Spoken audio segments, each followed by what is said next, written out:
Aaron Turner says that the player option is still critical, and the dates of this minicamp has been known by both sides for a long time now. They hope JK would be there. Obviously, he's a restricted free agent, so he's not, and this continues to be unsolved with an expiration date of a week from Wednesday, which is today when the show's being recorded. Kylan, what do you make of all this, that Kuminga is not at minicamp?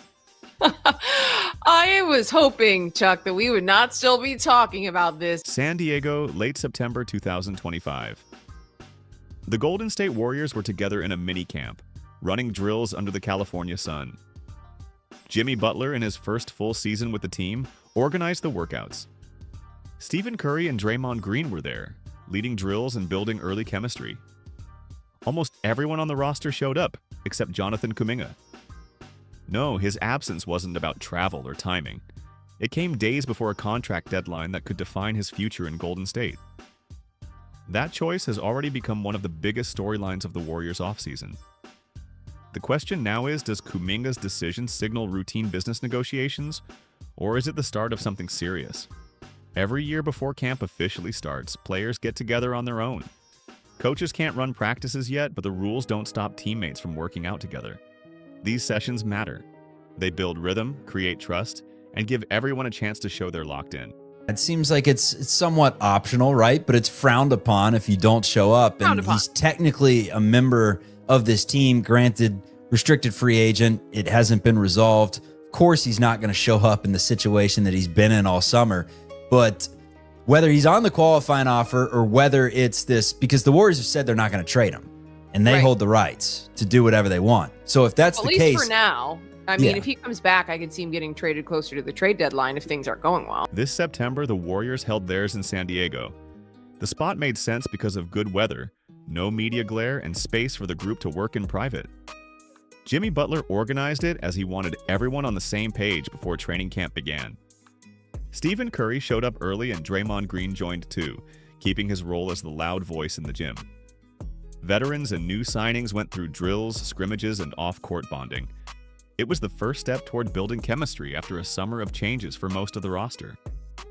Normally, nothing about this would make news. Teams around the league do the same thing.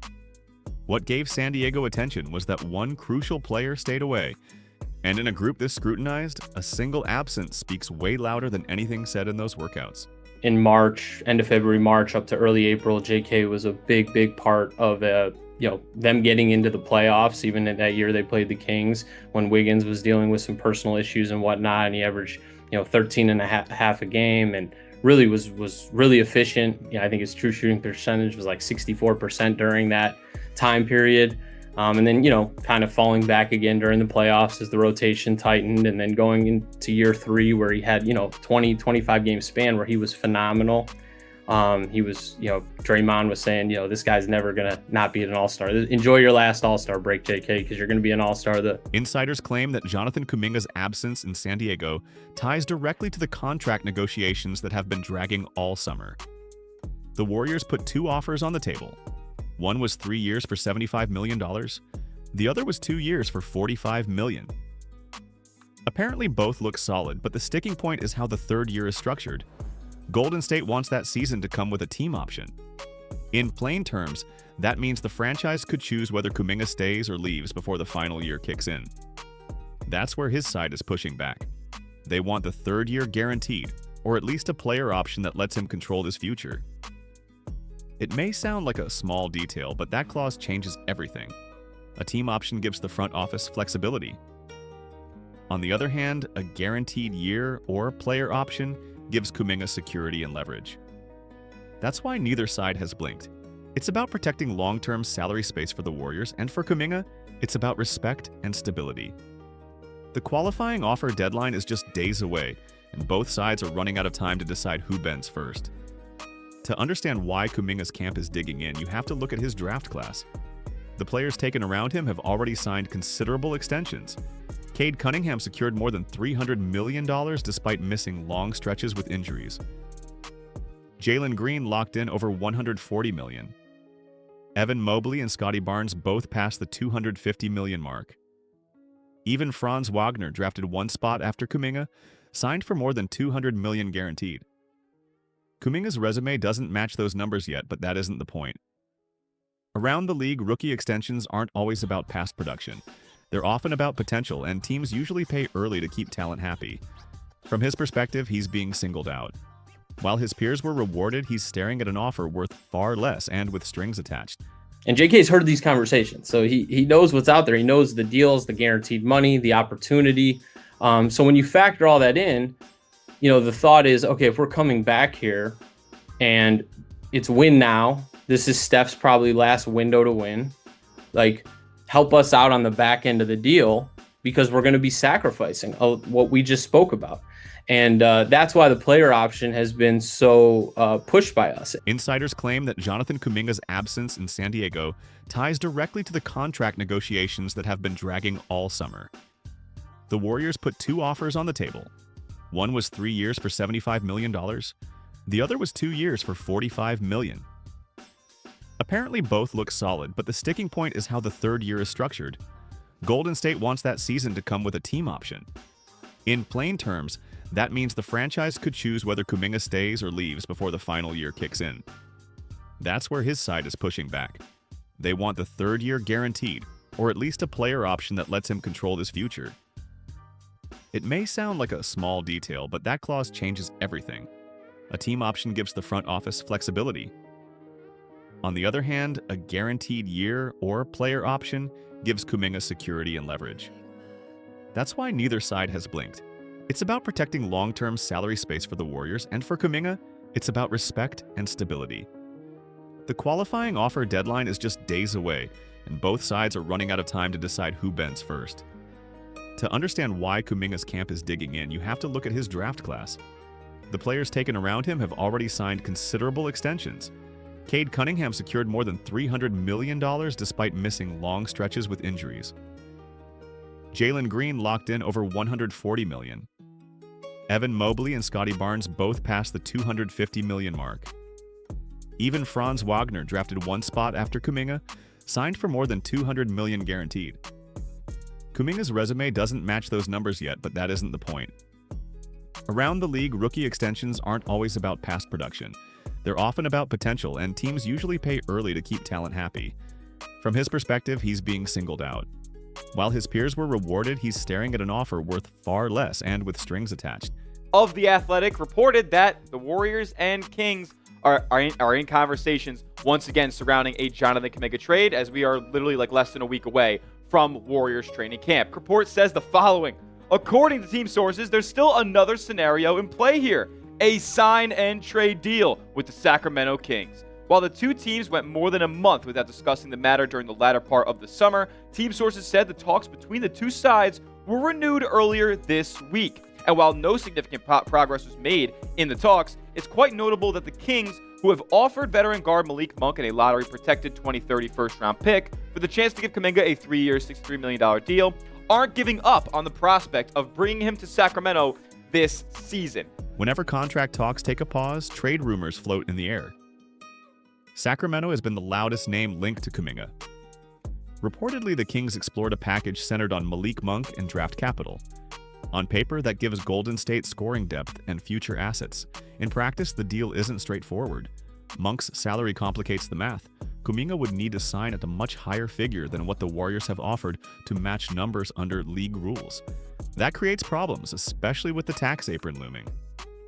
A third team might be required to balance salaries and absorb contracts, which is why talks have never moved beyond early stages. The challenge for Golden State is, if they trade Kuminga, they must get equal value or risk losing a prime salary slot. That slot matters because once it's gone, there's no easy way to replace it. Giving him up for short-term depth would be a mistake, yet holding him too long without resolution risks an unhappy player.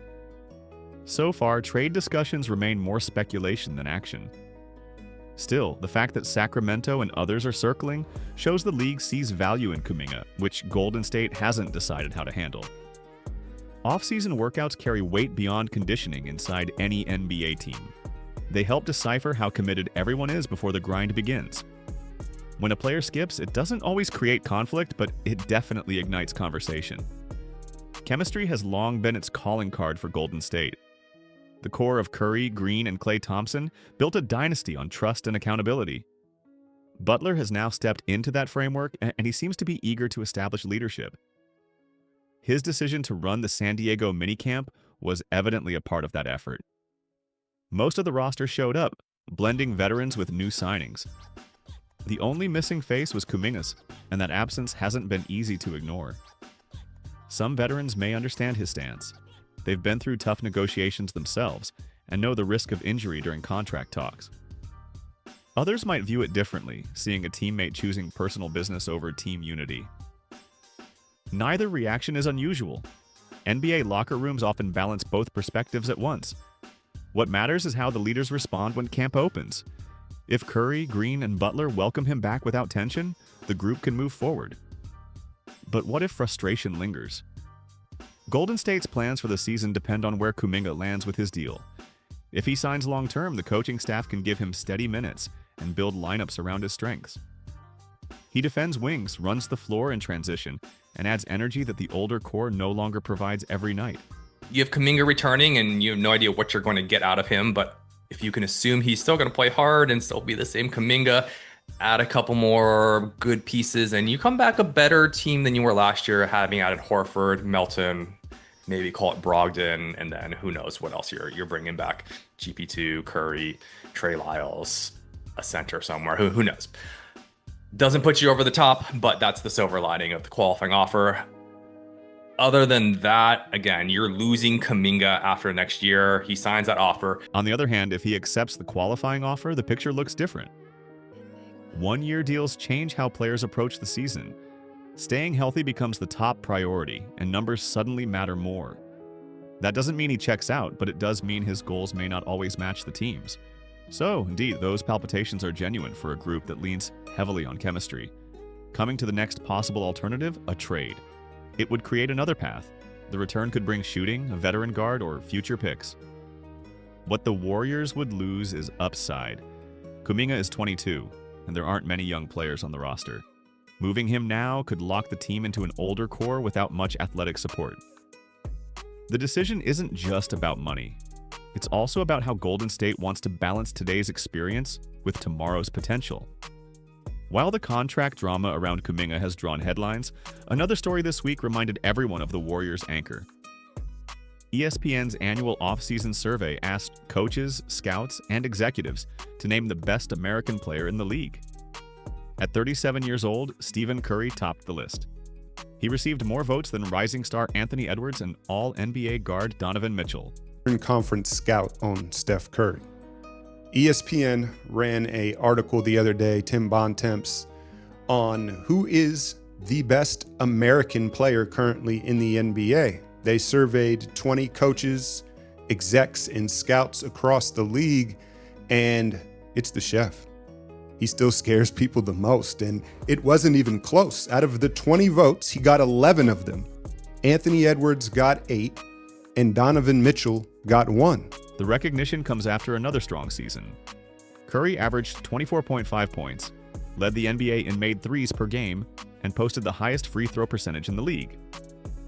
His Olympic campaign with Team USA also ended with gold, proving he still controls games on the biggest stages. Tyrese Halliburton, speaking on a podcast, called Curry the player he studies most.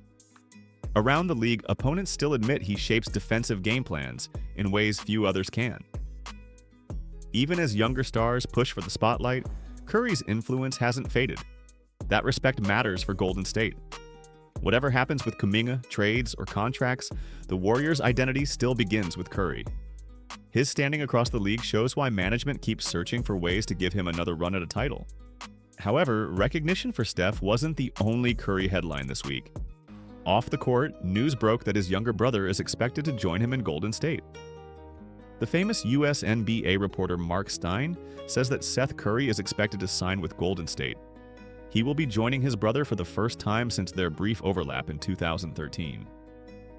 The deal hasn't been finalized, but league insiders view it as a near certainty. Seth's addition would come alongside Al Horford, DeAnthony Melton, and Gary Payton II, all of whom are projected to sign once the Kuminga situation clears. Second-round pick Will Richard is also expected to grab one of the final spots. Taken together, those moves would account for all 6 of Golden State's openings. The appeal is obvious for the Warriors. Seth provides shooting depth and spacing off the bench.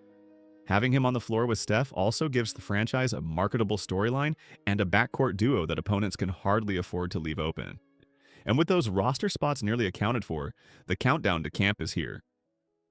Eyes now turn to how Golden State handles the last piece of unfinished business, and what shape this group takes once practices begin. Stay locked in because more updates are coming as the Warriors enter one of their most uncertain seasons in years. Make sure you're subscribed, drop a like if you found this useful, and add your thoughts in the comments. Your take might be the next conversation initiator.